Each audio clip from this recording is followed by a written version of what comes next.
जी तो नाज़रीन, रुख करते हैं फैसलाबाद का, जहां पे अंजुमने सरफरोशान इस्लाम की ज़ेर एहतमाम जामिया मस्जिद और मदरसा गौसिया रसूलपुर में महाना 11वीं शरीफ की महफिल और लंगर का एहतमाम किया गया है। रसूलपुर में अंजुमन सरफरोशान इस्लाम की ज़ेर एहतमाम महाना 11वीं शरीफ का इनकाद किया गया है, जिसमें अकीदतमंदों ने बारगाह रसालत में हदिया अकीदत पेश किया और गौसे सकलैन के हुजूर मनकबत पेश की गई। मुकर्ररीन ने खिताब करते हुए कहा कि शेख अब्दुल कादिर जिलानी ने अपनी तालीमात में जिक्र कल्ब को अहमियत दी और इसमें ज़ात अल्लाह के नूर को दिलों में पैवस्त किया है।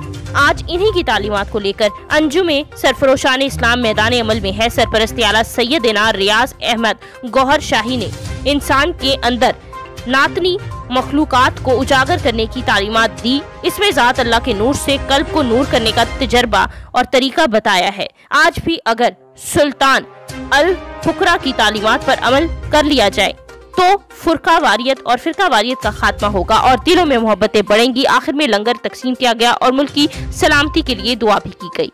अब तक के लिए बस इतना ही। मजीद तफसीलात और अपडेट्स के लिए देखते रहिए नेशनल न्यूज़ HD।